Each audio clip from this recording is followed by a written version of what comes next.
நம்மளுடைய இந்த அரசியல் பயணத்தில் மிக மிக மிக முக்கியமான ஒரு காலகட்டத்தில் நாம் இருக்கிறோம். நான் ஏன் இதை இவ்வளோ அழுத்தமாக சொல்கிறேன் அப்படின்னா,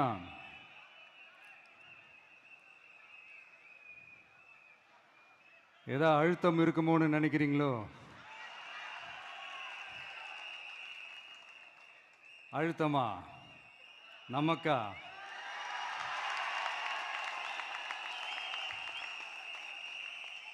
இந்த அழுத்தத்துக்கெல்லாம் அடங்கி போற ஆளா இந்த ஆளு? இந்த மூஞ்சா பார்த்தா அப்படியா தெரியுது உங்களுக்கு?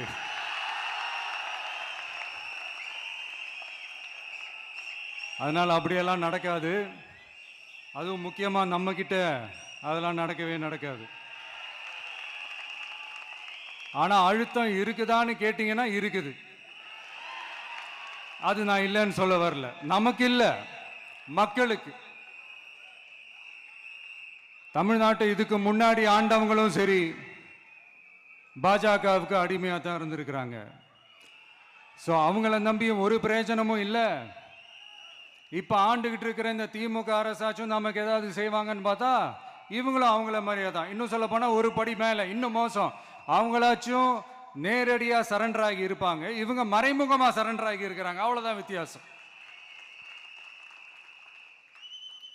அதனால நீங்கள் பார்த்தீங்கன்னா அவங்களோட அந்த வேஷம் கலைஞ்சிடக்கூடாதுன்றதுக்காக இந்த கலராக கவர்ச்சிகரமான இந்த அறிவிப்புகள்லாம் வெளியிடுறாங்க. நோட்டீஸ் பண்ணியிருப்பீங்கன்னு நினைக்கிறேன்.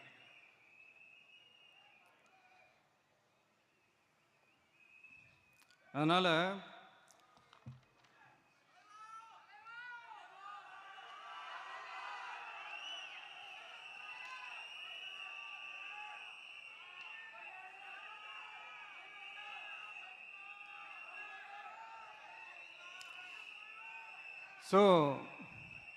இவங்க எல்லாரும் இப்படியே இருக்கிறாங்களே, நமக்காக உண்மையாக உழைக்கிறதுக்கு யாராச்சும் வந்துட மாட்டாங்களா அப்படின்னு மக்கள் ஒரு விதமான அதை வெளியில் சொல்ல முடியாத ஒரு அழுத்தத்தில் இருக்கிற நேரம் இது.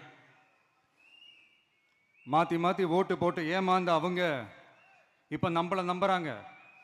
நம்மளுடைய இந்த தமிழக வெற்றி கழகத்தை இந்த விஜய் கூட நிப்பான்னு நம்புகிறாங்க.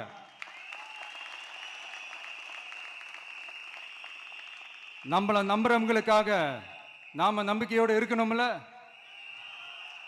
அப்படின்னா இது முக்கியமான, மிக மிக மிக முக்கியமான ஒரு காலகட்டம் தானே. அதனாலதான் அவ்வளோ அழுத்தமாக நான் சொன்னேன். இந்த தேர்தல், இந்த கூட்டணி, இதெல்லாம் பற்றி நிறைய இந்த ஹேஷியங்கள் ஜோஷியங்கள் எல்லாம் நடந்துகிட்டு இருக்கு இல்லையா? என்னப்பா இந்த விஜய் இப்போதான் வந்திருக்கிறாரு, இவர் கூடலாம் யார் வரப்போகிறா, அவங்க வரமாட்டாங்க, இவங்க வரமாட்டாங்க, அப்படி இப்படின்ட்டு நம்மளை பற்றி ஒரு அண்டர் எஸ்டிமேட் பண்ணிகிட்டு இருக்காங்களே. அதுனா நமக்கு புதுசாக என்ன? 30 வருஷமாக நம்மளை அண்டர் எஸ்டிமேட் பண்ணிட்டு தான் இருக்கிறாங்க. ஆனால் மக்கள் கரெக்டாக நம்மளை எஸ்டிமேட் பண்ணி ரொம்ப அழகாக, ரொம்ப அக்கறையாக, ரொம்ப தெளிவாக, ரொம்ப தீர்க்கமாக நமக்குன்னு ஒரு இடத்த கொடுத்துருக்குறாங்கல்ல. எப்படி? என் கேரியரின் உச்சமான ஒரு இடத்த கொடுத்துருக்குறாங்கல்ல. அதை இந்த நாடே பார்த்துக்கிட்டு இருக்குல்ல. ஏன் அப்படி எனக்கு அந்த இடத்த கொடுக்கணும்? ஏன்னா இந்த விஜய் நம்ம பிள்ளையாச்சே, நம்ம அண்ணனாச்சே, நம்ம தம்பியாச்சேன்னு சொல்லி அவங்க மனசுல அப்படி தோணுது. அதனாலதான் நமக்கு அப்படி ஒரு இடத்த கொடுத்து உள்ளன்போடு அள்ளி நம்மளை அரவணைச்சிக்கிட்டு இருக்கிறாங்க. அப்படி நம்மளை நம்புறவங்களுக்காக நாம உழைக்கிறதே அது ஒரு பழக்கமாகி இப்ப அதுவே என்னுடைய ஒரு ஒரிஜினல் கேரக்டராகவே மாறிடுச்சு. இத்தனை வருஷமா இருக்கிற அந்த உழைக்கிற குணம் அது எப்படி மாறும்? அதெல்லாம் மாறவே மாறாது. அரசியலுக்கு வந்ததுக்கு அப்புறமும் சரி, ஆட்சி அதிகாரத்துக்கு வந்ததுக்கு அப்புறமும் சரி, ஒன்னே ஒன்று சொல்ற, எழுதி வச்சுக்கோங்க. இதுக்கு முன்னாடி இருந்தவங்க மாதிரியோ இல்லை இப்போ இருக்கிறவங்க மாதிரியோ ஊழல் செய்யவே மாட்டான்.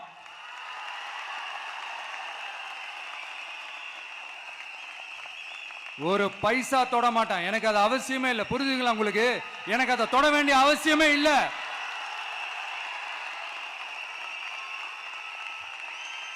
ஒரு துளி ஊழல் கரை கூட படியவே படியாது, படியவும் விட மாட்டான். நீங்க கேட்கலாம், இது என்ன சினிமாவா, இதன முதல்வன் படமா, ஒரே நாள்ல வந்து இவர் எல்லாத்தையும் கிளீன் பண்ணிடுவாரான்னு நீங்க கேட்கலாம். ஓகே, பிராக்டிகலா அது பாசிபிள் இல்லதான். But it is a process, right? It is a process. இப்படி எதுக்குமே ஆசைப்படாத ஒருத்தன் அரசியலுக்கு வரான் அப்படின்னா, அவன் கண்ணு முன்னாடி ஏதாவது ஒரு தப்பு நடக்குது அப்படின்னா, அவன் கண்ணு முன்னாடி ஏதாவது இந்த மாதிரி ஒரு ஊழல் நடக்குது அப்படின்னா, அதை பார்த்துக்கிட்டு அவன் சும்மா இருப்பான்னு நினைக்கிறீங்க?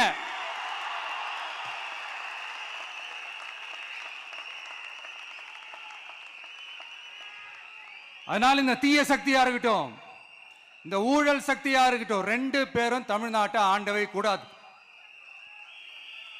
அப்படிப்பட்ட இந்த கட்சிகளை உண்மையா தில்லா எதிர்க்கிற அந்த கட்ஸும் கெத்தும் நம்ம கிட்ட மட்டும்தான் இருக்கு.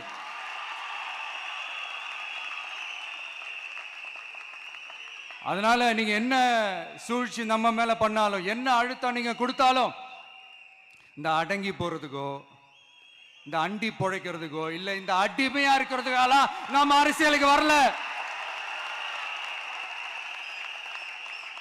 என் மண்ணுக்கும் மக்களுக்கும் யார் என்ன தீங்கு செஞ்சாலும் அதை எதிர்த்து அவங்க கிட்ட இருந்து நம்ம மக்களை பாதுகாக்கிறதுக்காக தான் நம்ம அரசியலுக்கே வந்திருக்கிறோம். அண்ட் முக்கியமா தோழர்களே, மக்களுக்கு என் மேல மட்டும் நம்பிக்கை இருந்தா அது பத்தாது. என் கூட டிராவல் பண்ற என்னோட எல்லா தோழர்கள்கிட்ட அந்த நம்பிக்கை வரணும்.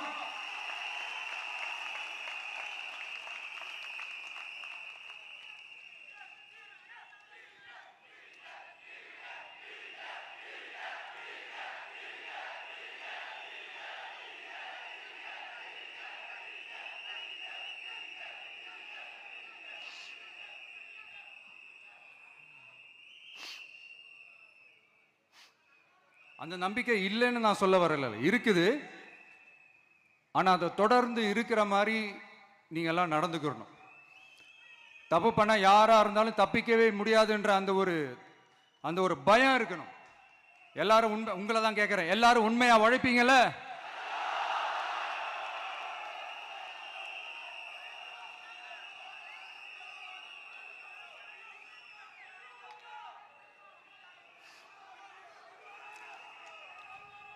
யாருக்காகவும் எதுக்காகவும் நம்மளோட அரசியல காம்ப்ரமைஸ் பண்ணிக்கவே கூடாது. செய்வீங்கல்ல?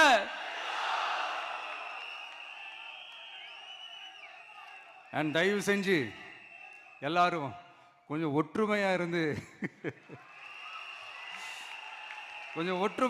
சேர்ந்து உழைச்சி ஜெயிப்பீங்கல்ல? சரி, நமக்காக நம்ம மக்கள் கண்டிப்பா ஓட்டு போட்டு ஜெயிக்க வைப்பாங்க, அதில் எந்த மாற்று கருத்துமே கிடையாது.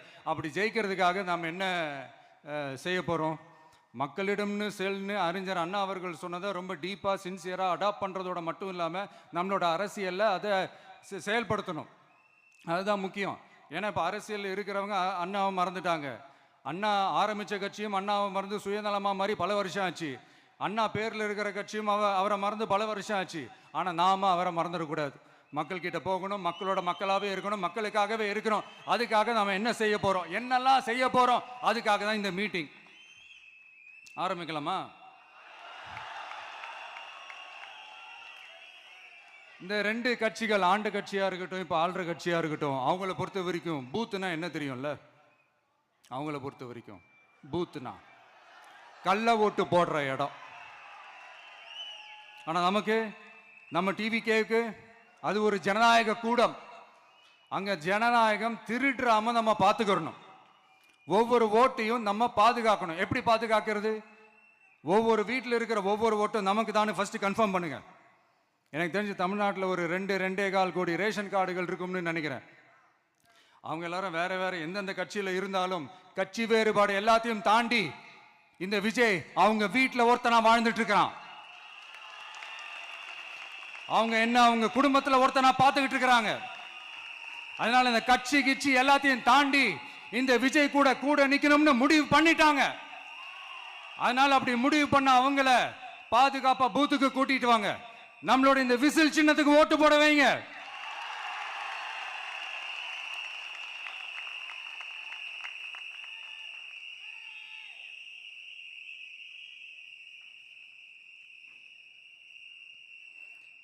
ஒன்றியம், நகரம், பேரூர், பகுதி, கிளைன்னு இங்க வந்திருக்கிற நம்மள எல்லார் நிர்வாகிகளும் தான் நம்ம கட்சியினுடைய ஆணி வேர்.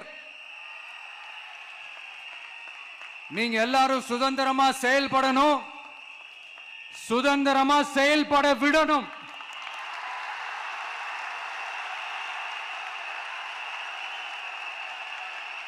நீங்க ஒவ்வொருத்தரும் எனக்கு முக்கியம்.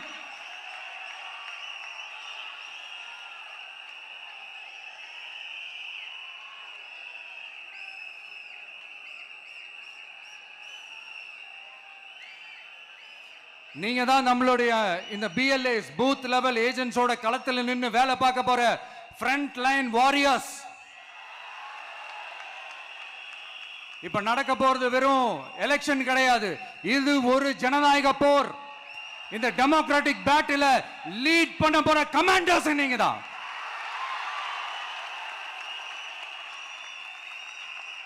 நான் ஏன் இது எவ்வளவு ஸ்ட்ரெஸ் பண்ணி சொல்றேன் அப்படின்னா, இந்த தீய சக்தி எப்படி, இந்த தீய சக்தியோட தில்லு முள்ளுலாம் உங்களுக்கே நல்லா தெரியும். முழிச்சிட்டு இருக்கும் போதே முழியை தோண்டி எடுத்துட்டு போற கூட்டம். அதனால கொஞ்சம் ஜாக்கிரதையா இருக்கணும். நம்ம எலெக்ஷனுக்கு இன்னும் 3 மாசம் தான் இருக்குது, அவ்வளவு கூட இல்லைன்னு நினைக்கிறேன். இந்த 3 மாசத்துல நீங்க செய்ய போற அந்த களப்பணியில தான் நம்மளுடைய வெற்றியே இருக்குது. உங்களுக்கு இந்த விஜய் பிடிக்கும்ன்றது உண்மைனா, சத்தியம்னா, உங்களோட உழைப்புல அதை காட்டுங்க. அப்புறம் நாங்க அறிவிக்க போற வேட்பாளர்களுக்கு நீங்க உங்களுடைய முழு ஒத்துழைப்பை நீங்க கொடுக்கணும். கொடுப்பீங்க தானே?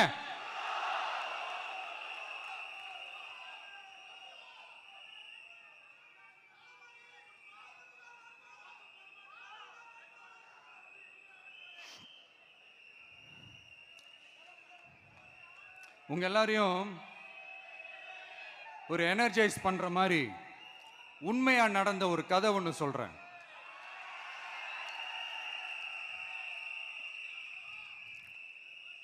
சொந்த நாட்டையே ஒரு கூட்டம் அபகரிக்குது.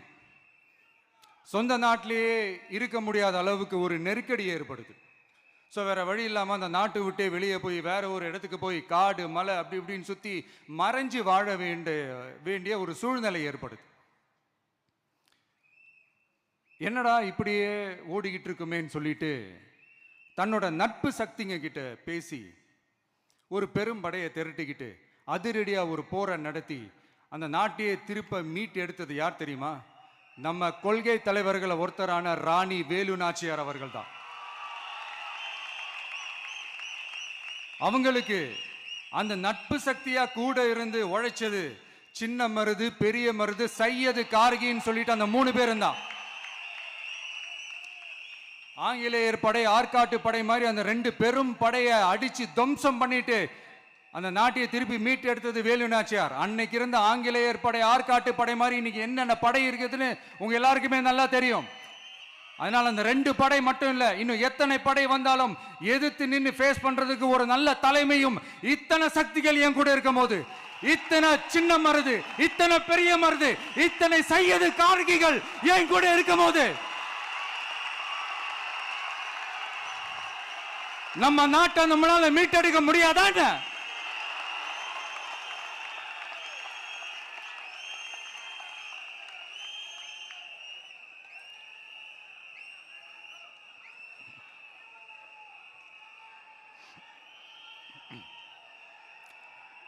அதுவும் இந்த படை, நம்மளுடைய இந்த டிவிகே படை,